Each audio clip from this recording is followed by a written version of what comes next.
on now, bro. All these pound for pound fighters are too scared to fight me. They need 200 million to do it. I got 200 million for you. I'm fighting Jake Paul. Pussy. Talk about it. You fighting the best fighter in the world. You better be taking it seriously. You know, that goes to show, you know, how serious he's taking me and how much. Terence Crawford has done a complete U-turn on Jake Paul's role in boxing. And now, with Tank Davis possibly out of the picture, he's made it clear if everything lines up, I'll take that fight. That's a big switch from the man who once said Jake Paul didn't deserve to share the same ring. With real professionals. At first, Crawford couldn't stand what Jake represented, a YouTuber walking into boxing, collecting millions, and calling out fighters who'd spent their entire lives grinding in the sport. He saw Jake as a circus act, a man turning boxing into entertainment instead of competition. Back then, Crawford was one of the loudest critics, saying Jake was disrespecting the game that demanded patience, pain, and years of hard lessons. Can punch with that right hand. Like, I seen him, you know what I mean, up close in person. Like, dude is big. He's not as slow as people think he is, and he can punch. You know, that's why a lot of people know, like, there's those times where, you know, him and Tyson was in the ring. But now, that tune has changed, big time. On Logan Paul's podcast, Crawford openly admitted he might have been wrong. He said, yes, he's boxing. At first, I was against it. I thought you and your brother were just using your YouTube fame to make money. There are fighters who've trained their whole lives and don't make a fraction of that. I thought it was disrespectful. But after watching him, I see it different. That's straight from a man who once thought Jake Paul was bad for boxing. Because check this out. Tank ain't gonna lose this fight. Hell no. Hell no. Tank ain't losing this fight. Too many holes. Man, Jake don't have enough experience. Yeah, man, it's gonna be taking candy from a baby.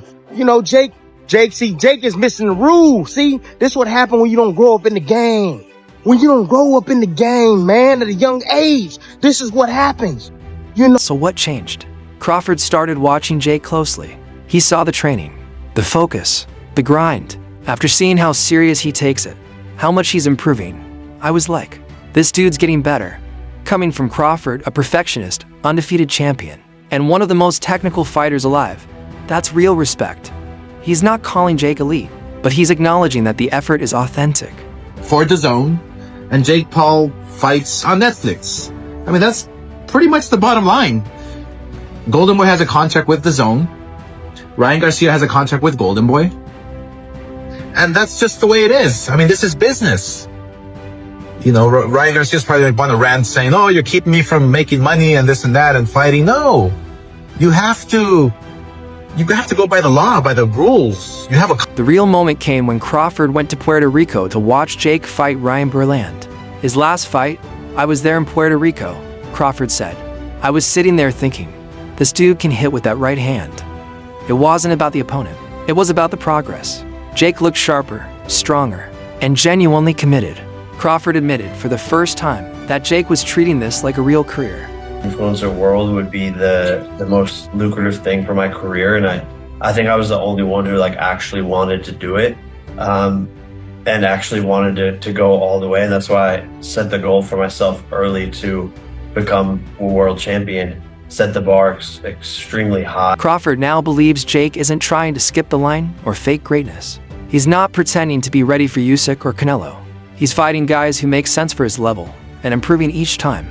Then he added, people want Jake to fight Usyk, but that's not how boxing works. You move up step by step. After seeing him live, I gain more respect for him than ever. That's a massive turnaround.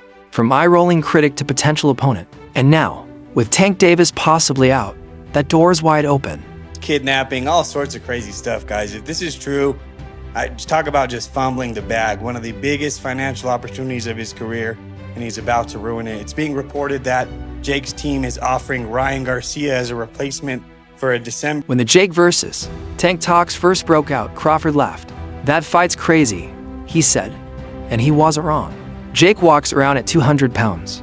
Tank fights at 135. That's a 65-pound gap, but Jake didn't back down. In his Netflix interview, he doubled down.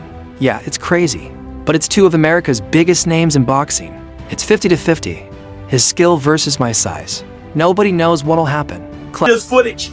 Look at Tank. Now, if you know what you're looking at, the guy must be around 150 right now, 153, something like that. And you can really tell when he's sideways. When you look at him sideways and see the depth. See, from the front view, you can't really tell. But when he turns sideways, the guy is a wrecking ball. He's literally a baby Ryan. Classic Jake. Confident, calculated, and always selling. Then came the question that shook up the internet. Would Jake Paul fight Terence Crawford? Jake didn't even blink. For sure. 100%. Let's run it. Now that's a matchup nobody expected. Crawford, 40-0, pound for pound great. Maybe the most complete boxer of his generation. Jake, younger, heavier, fearless, and a marketing machine from a money and attention standpoint. Knocked out. Yeah, really got knocked out. Watch the fight, you idiot. Went 12 rounds. Like, you're weird, bro.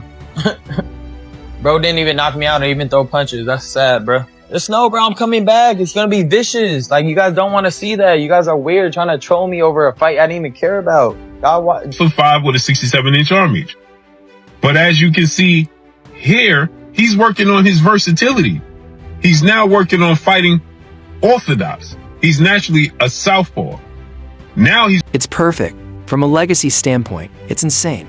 Jake even revealed that a Canelo fight was nearly done before falling through. We were close to locking it in, Jake said. But Canelo signed with Turkey Al-Alshik and Saudi Boxing. That fight's still huge. Maybe down the line. But for now, my focus is November 14th and getting through Tank. Crawford might be next. Crawford brings credibility, skill, and legacy. Do I think he beats Jake? Yeah. I mean, it's a huge size advantage, though. It is, but I think Tank got the skills to make sure he come out on top. Do you think that Jake has gone better? Yeah, I think actually Jake got tremendously better from the time frame that he started till now. And in the right situation, I also could see him be. Happened with a 135 pounder going up against a 200 pounder. It's not a real fight. Jake just too big. Tank ain't gonna be able to get in from that jab. Jake land one good punch on Tank, it's over. Learn is, the gloves. You understand what I'm saying? Because we don't fight in 12-ounce gloves. We don't use 12-ounce gloves. That's training gloves. You know what I'm saying? I'm like, that's 2 pounds away from Jake brings numbers, attention, and new age marketing together. They draw millions, maybe even more than Jake versus Tank. And that's the wild truth about boxing today. Money and timing can shift the entire landscape overnight. So now the question's real.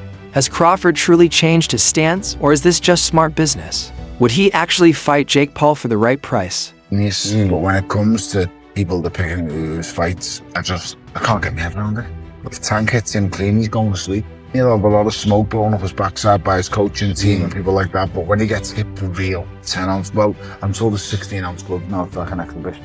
Right. I'm told it's big gloves and head. I don't want to beat up somebody that small. I don't want to, you know what I'm saying? I don't want to lose to somebody that. There's no point in the fight. It's a great fight, actually. I hate on the fight, but I think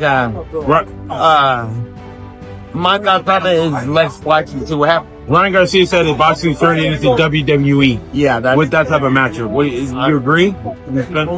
Last thing, White House card, like he said, you want Conor McGregor? Yeah, but the whole thing's at WWE. So right. And if he does, what happens when the pound for pound king meets the YouTube powerhouse? Let me know what you think in the comments. Like, share, and subscribe for more fight breakdowns because this story's just getting started.